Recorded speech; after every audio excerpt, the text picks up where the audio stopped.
दाता है पेड़। अब इसमें यह बताया गया है कि दाता है पेड़। दाता यानी कि जो हमेशा देता रहता है, दूसरों के लिए हमेशा वो दान देता रहता है। जड़, तना, शाखा, पत्ती, पुष्प, फल और बीज, हमारे लिए ही तो है पेड़ की हर एक चीज़। अब यहाँ पे बताया गया है कि यहाँ पे जड़, तना यानी कि जो ये वृक्ष है, यहाँ पे हम देख सकते हैं इस वृक्ष के जो जड़ है, यहाँ पे जड़, तना, शाखा यानी कि हर एक चीज़ किसके लिए है? हमारे लिए ही है। यानी फल हो, छाया हो, उपयोगी वस्तु हो, लकड़ी के द्वारा जो भी बनाई जाती है, वो सारी किसके लिए है? वो हम मनुष्य के लिए ही है। यहाँ पे बताया गया है हमारे लिए ही तो है पेड़ की हर एक चीज़। हाँ, किसी ने उसे पूजा, किसी ने उस पर कुल्हाड़ी चढ़ाई। यानी कि उस पर कहा गया है कि हम कभी भी वट सावित्री आती है जब, तो हम क्या करते हैं? उसकी वृक्ष की हम पूजा करते हैं, ठीक है। और फिर कभी उस पर क्या होती है? कुल्हाड़ी क्या होती है? उस पर चलाई जाती है और उसके हर एक भाग को, हर एक पार्ट को चलाई जाती है। पर कोई बात, क्या पेड़ ने एक भी बूंद आंसू की गिराई? यानी इतने सारे अत्याचार हो रहे हैं पेड़ के ऊपर, लेकिन कभी आपने देखा है उसने कभी भी एक बूंद आंसू गिराई हो? कभी भी नहीं। तो ये जो यहाँ पे बताया गया है कि हमें पेड़ से क्या लेनी चाहिए? सीख लेनी चाहिए। यानी कि हम, कोई उसकी पूजा भी करता है, कोई उसे मारता भी है, लेकिन उसके ऊपर कोई भी फ़र्क नहीं पड़ता है। वैसे भी मनुष्य को भी अपने जीवन में उससे थोड़ी सीख लेके, प्रेरणा लेके अपने जीवन को क्या करना चाहिए? उस तरह से ढालना चाहिए। आप आपकी कोई तारीफ़ कर रहा है तो उससे भी आपको फ़र्क नहीं पड़ना चाहिए, और आपका कोई बुराई कर रहा है या कुछ भी कर रहा है तो इससे भी हमें फ़र्क नहीं पड़ना चाहिए। लेकिन हम क्या है, अच्छाई करने पे हम खुश होते हैं, और कभी भी बुराई सुन लिए तो हमें क्या होता है? हमें नाराज़गी प्रकट होती है। ये सारी बातों को हमें मन में नहीं रखनी चाहिए कि ये सारी बातें हम मन में हम इसे हमें हटाते हुए और आगे की तरफ सोच के आगे बढ़ना चाहिए। हमारी सांसों के लिए शुद्ध हवा, बीमारी के लिए दवा। यानी कि हमारी सांसों के लिए क्या देता है? वो शुद्ध हवा हमें वृक्ष देता है। बीमारी के लिए दवा देता है। अभी इस समय देखो, गिलोय का प्रयोग बहुत ज़्यादा कर रहे हैं। गिलोय की लकड़ी भी लाके उसे पानी में बॉईल करके उसे काढ़ा भी पी रहे हैं। यानी कि हर एक चीज़ में, तुलसी का पत्ता हो गया तो ये सारा, नीम का पत्ता हो गया तो ये सारी चीज़ें तो पहले से ही थी इनको, लेकिन अब क्या हो रहा है कि इनकी भरपूर मात्रा में लोग क्या हो रहे हैं? ये सब काढ़ा, ये सब जड़ी बूटियों से लोग परिचित हो रहे हैं। तो ये सारी जड़ी बूटियाँ जो भी आती है हमें कहाँ से मिलता है? वृक्ष से मिलता है, पेड़ से मिलता है। तो ये सारी चीज़ें हमें दवा के लिए पेड़ ही देता है। शव यात्रा, शगुन या बारात तक। यानी कि शव यात्रा, अगर किसी की शव को भी, किसी के लाश को भी अगर लेके जाता तो भी लकड़ी का क्या होता है? वो जो कंधे पे रखते हैं वो लकड़ी का ही बनता है। शगुन या बारात, कुछ शगुन की चीज़ें हो तो उसमें भी हम देते हैं कि हाँ, कुछ भी लकड़ी से बनी हुई वस्तुओं से ही जाती है। बारात भी जाती है, वो जो लाइट वगैरह लिए रहते हैं वो लकड़ी का ही रहता है लगा। यानी हर एक चीज़ में क्या होता है? लकड़ी का प्रयोग किया जाता है। सभी के लिए देता है पुष्पों की सौगात। यानी सभी के लिए क्या देता है? वो पुष्पों की सौगात वह देता है पेड़। आदिकाली से आज तक, सुबह शाम दिन रात तक। यानी आदिकाल से लेके अब तक, सुबह हो चाहे शाम हो, दिन हो चाहे रात हो, हमेशा देता आया है मनुष्यों का साथ। यानी वृक्ष ने क्या किया है? हमेशा उसने मनुष्य का उसने साथ दिया है। कभी भी उसके साथ को क्या किया है? उसने छोड़ा नहीं है। तो यह भी हमें उससे प्रेरणा लेनी चाहिए कि वह मनुष्य के साथ को कभी भी वह क्या करता है? वह छोड़ पाता नहीं है। कवि को मिला कागज कलम स्याही, वैद्य हकीम को दवाई। कवि को क्या मिला है? पेड़ से ही मिला है। कागज मिला है, कलम मिला है और स्याही मिला है, ठीक है। वैद्य हकीम को दवाई, और जो वैद्य हैं, जो डॉक्टर हैं, हकीम हैं, उनको क्या मिला है? वो वृक्ष से ही दवाई प्राप्त हुई। यानी वृक्ष हमें कागज भी देता है, कलम भी देता है, स्याही भी देता है, और वैद्य हकीम जो हैं ये सब इनको क्या देता है?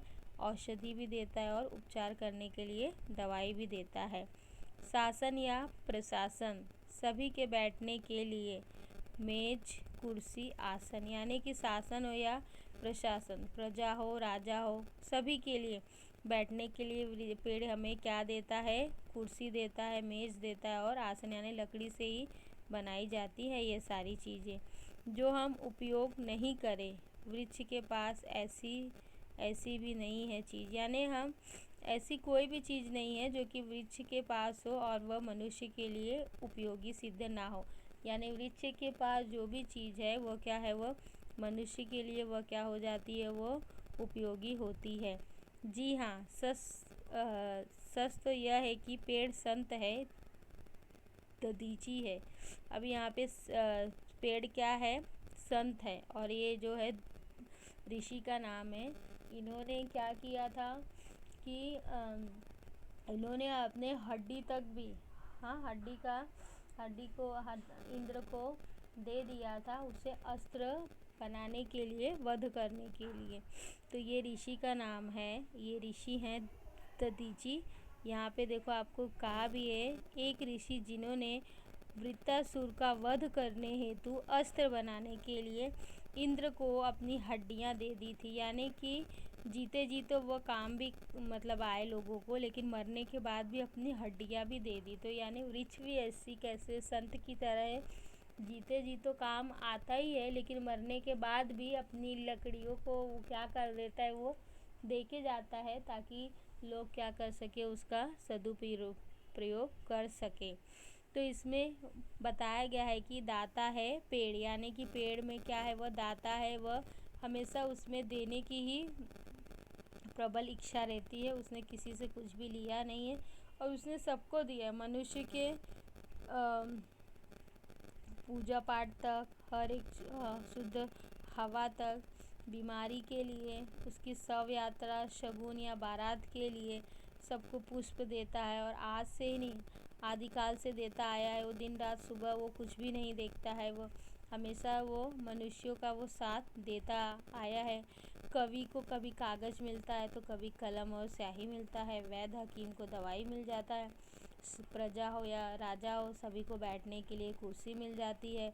वृक्ष का कोई भी ऐसा पार्ट नहीं है जो कि लोगों के उपयोग में न आता हो, सबके लिए है। इसीलिए वृक्ष को पेड़ संत है, दधीची है, ये ऋषि का नाम उसे मिल गया है कि यानी जीते जी भी लोगों के वो क्या करता है, काम आता है और मरने के बाद भी लोगों के वह काम आता है।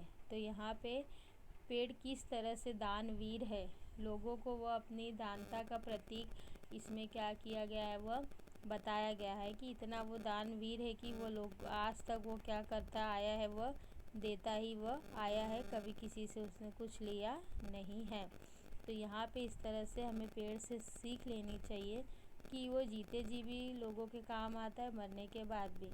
तो हमें कम से कम जीते जी भी लोगों के काम आना चाहिए। और मरने के बाद काम हम किस तरह से आ सकते हैं, अपने शरीर के कुछ पार्ट्स हैं जैसे आँख है या कुछ है, ये सब हम क्या कर सकते हैं, डोनेट करके हम मर सकते हैं कि मरने के बाद ज़रूरतमंद को हमारी आँखें, किडनी जो भी हो, हम क्या कर सकते हैं, उसका किसी और के शरीर में जाके उसका उपयोग हो सकता है। तो हमें भी क्या करना चाहिए, अपने बॉडी के पार्ट को डोनेट कर देना चाहिए।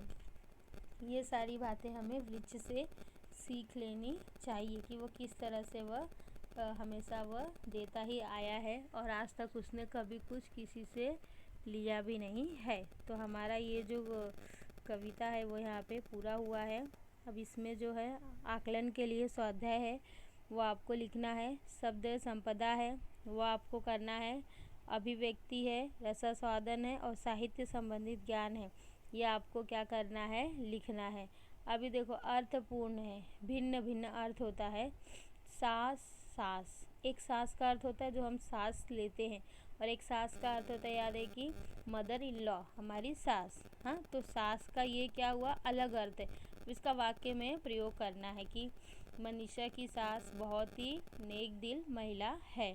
ग्रह यानी कि ग्रह हो जो हमारा होता है, और गृह मतलब हमारा घर। तो जो गृह है, तो गृह के ऊपर हमें क्या करना है, वाक्य में प्रयोग करना है करके कि ममता का घर घर ना होके एक बहुत सा मंदिर के समान एक विशाल ही गृह दिखता है। अब यहाँ पे है आंचल, अंचल, कुल, कुल, यानी इस तरह से हमें क्या करना है, उसका वाक्य में प्रयोग करना है। इसका मैं भिन्नार्थी शब्द में बता दूंगी। यहाँ तक मैंने आपको समझा दिया है, तो ये सब आपको अपनी नोटबुक में ये सब लिखना है।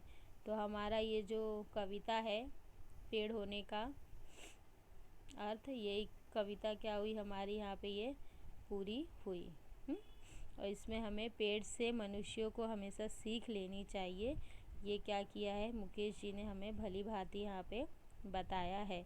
आशा है कि इस कविता से जो भी आप सीखे हो आप अपने जीवन में वो सारी चीज़ों को क्या करोगे, अप्लाई करोगे और अपने जीवन को इन वृक्षों की भांति बनाने की आप सोचोगे। फल छाया सब कुछ देता है, फिर भी क्या होता है, वो झुका हुआ होता है। तो हमें भी हमेशा झुका होना ही चाहिए। अहंकार कभी भी अपने मन में आनी नहीं चाहिए, क्योंकि वो फल वृक्ष भी देता है और छाया भी देता है और नम्रता से झुका भी होता है। तो ये हमें हमेशा सीख रखनी चाहिए और हमें अपने जीवन में ये इन सारी बातों को जो मैंने आप लोगों को बताया है, संभवतः हमें इस सब बातों को अपने जीवन में पालने की और उतारने की ज़रूरत है। धन्यवाद।